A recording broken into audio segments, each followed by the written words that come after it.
Transformando a México, PRI.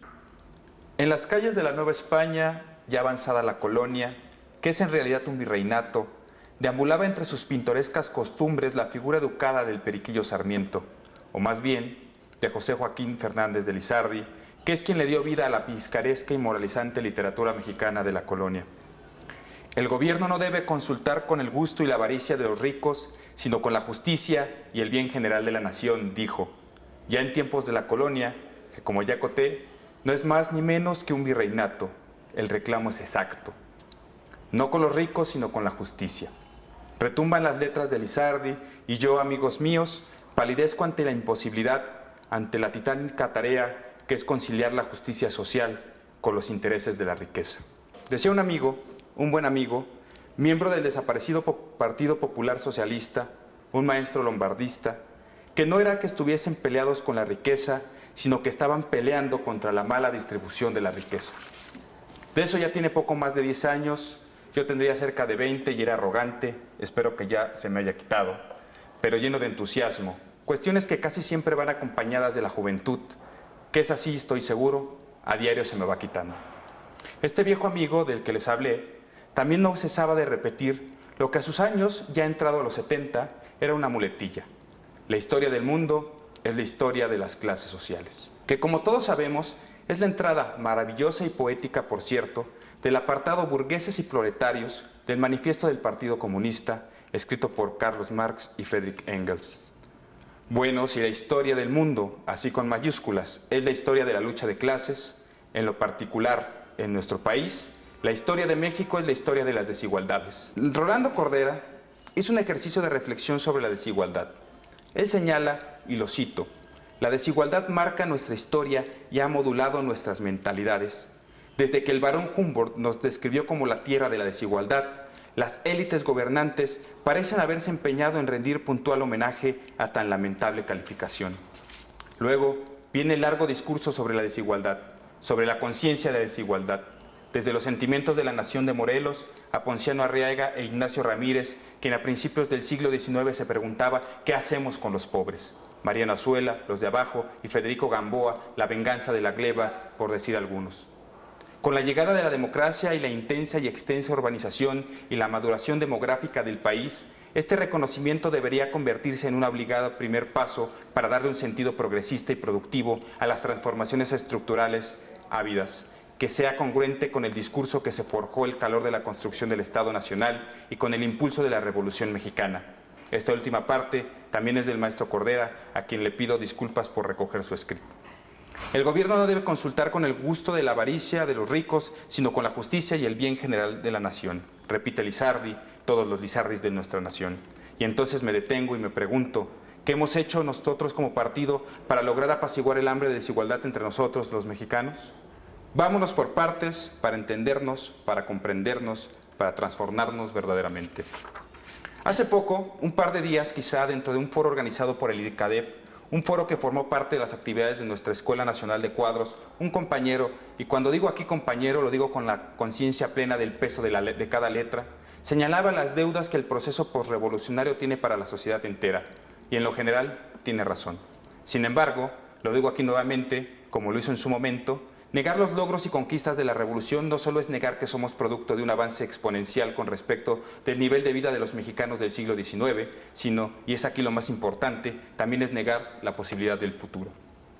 Y hoy, frente a ustedes, también les digo que la negativa del reconocimiento de la construcción del Estado Nacional es la negativa de la razón de existir en este partido. El revolucionario institucional es negarnos a nosotros mismos.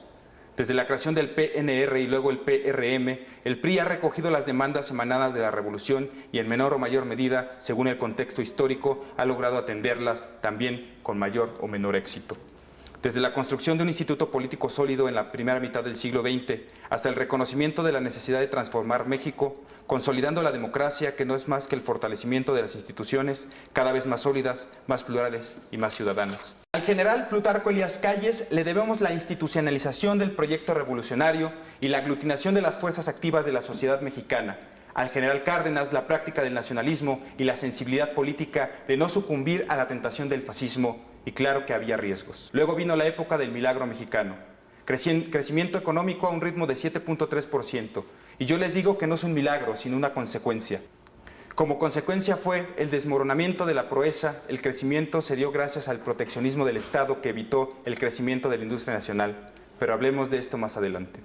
Lo que quiero dejar bien claro es el esfuerzo tremendo de una sociedad que de la mano de un partido, nuestro partido, ha logrado seguridad social, el IMSS, el ISSSTE, educación laica, gratuita y popular, Ciudad Universitaria, el Instituto Politécnico Nacional, todas las instituciones con un alto impacto social, todas las instituciones que hacen de esta nación una nación con espíritu fuerte y con esperanza, hoy vigorizada en la reforma educativa impulsada por el presidente Enrique Peña Nieto. Pero desde luego hay obscuros en la historia, errores económicos, decisiones equivocadas y quizá peor, intereses que no corresponden a los valores del partido, a los intereses de la sociedad. Enumerarlos, nombrarlos, claro. Claro que debemos nombrarlos, estudiarlos, señalarlos y criticarlos, pero sobre todo no repetirlos. Todos en esta sala tenemos aspiraciones políticas. Todos, en un campo o en otro, deseamos acceder al poder político, a un cargo público, ya sea de elección popular o no. Yo quiero ser diputado, decía un compañero durante la primera presencial de nuestra Escuela Nacional de Cuadros. Lo escuché atento, yo quiero ser diputado. Y está bien, es legítima la aspiración. Pero mi pregunta, la pregunta que me hago y les hago, y la que de todos deberíamos hacernos todos los días, es ¿para qué? ¿Para qué el poder? Hablaba al principio de esta participación, que por cierto se ha alargado quizá demasiado, de que la historia de México es la historia de las desigualdades. Las brechas de bienestar, dice la CEPAL, descansan en dos grandes dimensiones: la capacidad de una sociedad de generar ingresos a través del mercado laboral para sustentar a sus miembros y la capacidad de los estados para proporcionar sustento y protección a los dependientes, a quienes carecen de ingresos o perciben ingresos insuficientes en el mercado laboral. En ambas dimensiones, nuestro país registra hoy, al final de la primera década del siglo XXI, déficits alarmantes. En los últimos 40 años, consigna del Consejo Nacional de Población, la proporción de la población menor de 15 años pasó de 47.5 a 30.6%. La población en edad laboral, es decir, de 15 a 64 años, aumentó su participación de 48.8 en 1970 a 63.8% en 2005. Los mexicanos de la tercera edad, 65 años y más, pasaron de 3.7 a 5.5% del total. ¿Qué significa esto? Un bono demográfico desaprovechado. La pirámide poblacional se invertirá y eso representa un reto mayúsculo que, de no atenderse, detonará una bomba acrecentando la desigualdad. Pero la transformación ya ha comenzado. Veo en la participación crítica o no, adversa o no, de la sociedad en temas de interés público, en la crítica al presidente, al ejecutivo, al legislativo, a la labor del servidor público, la semilla de la transformación. No escapemos a la crítica. No escapemos a la rendición de cuentas. Enfrentemos con valentía nuestros actos, que si estos sirven a la sociedad, nada tenemos que temer. La muestra la puso el primer priista de México, quien durante su campaña, frente a un foro adverso y ante el cuestionamiento, la acusación de un acto represivo, tuvo el valor cívico, la calidad moral de asumir la decisión, a sabiendas incluso de que eran tiempos electorales, de que estaba en juego la presidencia de México.